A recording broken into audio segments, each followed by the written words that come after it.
Assalamualaikum warahmatullahi wabarakatuh teman-teman. Kembali lagi bersama saya Cindy Arnelia.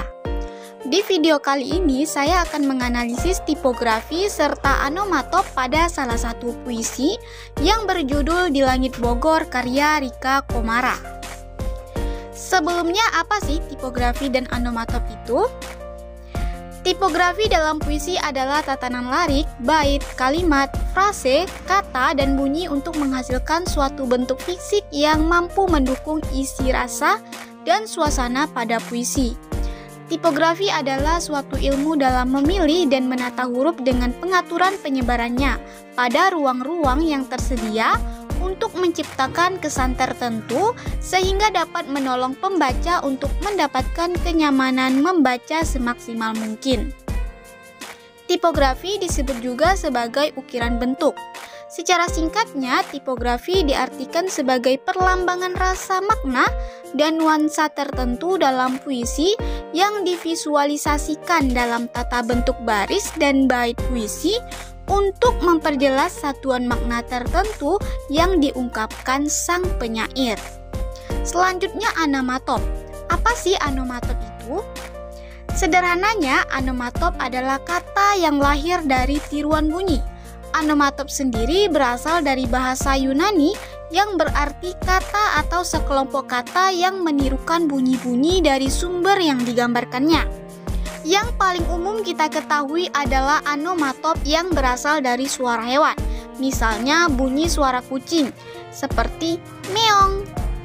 Nah, selain dari suara hewan, onomatop ini juga lahir dari suara-suara lain seperti suara benda mati, juga suara yang berasal dari aktivitas tertentu. Misalnya saja kata jatuh. Ada beberapa variasi kata yang sama-sama menyatakan jatuh. Kalau jatuhnya ke air jadinya cebur atau cemplung, karena bunyi jatuh ke air itu berbunyi biur atau plung. Kemudian ada juga kata ambruk karena berasal dari bunyi bruk ketika menabrak sesuatu.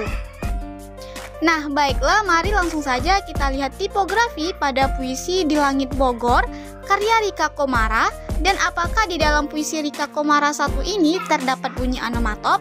Langsung saja berikut penjelasannya.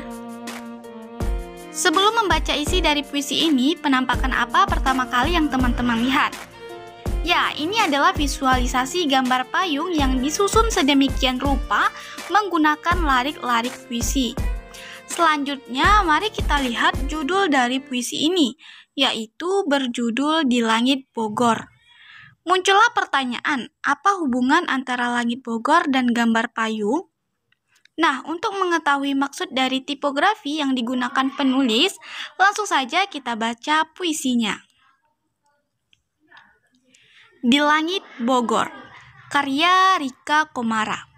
Ah, Bogor kotaku dinaungi, lentik jari-jari hujan yang deras, mengalun berirama bunyi tang ting tung, kala jemari hujan menimpa kaleng-kaleng kosong pedagang asongan dan ojek payung yang berhamburan. Di ujung baranang siang, dengan kaki-kaki telanjang seakan takut kehilangan. Ah, kotaku berabat dari ujung ke ujung, dan Kiseden kini merenung air tertumpah di mana-mana, kian coklat keemasan ditimpa benang raja. Ternyata puisi ini mengisahkan keadaan hujan di kota Bogor yang selalu terjadi. Puisi ini menggambarkan bagaimana air hujan tertumpah di mana-mana. Dikala itu orang-orang akan berlarian sebab tiba-tiba diguyur hujan. Gambaran tentang dentingan hujan terdengar jelas menimpa kaleng-kaleng kosong pedagang asongan. Tidak lupa penampakan para ojek payung berhamburan mencari rejeki menapaki hujan tanpa sendal atau tanpa alas kaki. Dari sini dapat kita ketahui bahwa alasan penulis menggunakan tipografi seperti payung ialah karena puisinya menceritakan tentang keadaan Bogor di kala hujan. Dan yang seperti kita tahu bahwa Bogor dijuluki sebagai kota hujan, yang tentunya selalu menggunakan dan membutuhkan payung, di mana payung adalah salah satu alat untuk terhindar dari hujan. Jadi kesimpulannya, penggunaan tipografi berbentuk payung pada puisi Di Langit Bogor ini mampu menghasilkan suatu bentuk fisik yang mampu mendukung isi rasa dan suasana yang tergambar pada puisi, sesuai dengan pengertian tipografi yang saya jelaskan di awal tadi. Kemudian, tipografi lainnya pada puisi ini tidak terdapat tanda baca pada setiap lariknya. Kemudian, hanya pada larik pertama saja yang diawali huruf kapital, selebihnya menggunakan huruf kecil. Nah, begitulah kira-kira analisis tipografi pada puisi Di Langit Bogor karya Rika Komara. Selanjutnya, apakah ada onomatop pada puisi ini? Ya, ada, yaitu pada larik Tang Ting Tung yang menggambarkan bunyi dentingan hujan mengenai kaleng-kaleng kosong para pedagang asongan. Hanya itu saja onomatop yang terdapat pada puisi ini. Nah, demikianlah pembahasan kali ini. Semoga video ini bisa bermanfaat bagi teman-teman semua. Mohon maaf bila terdapat kesalahan. Sampai jumpa di video selanjutnya. Assalamualaikum warahmatullahi wabarakatuh.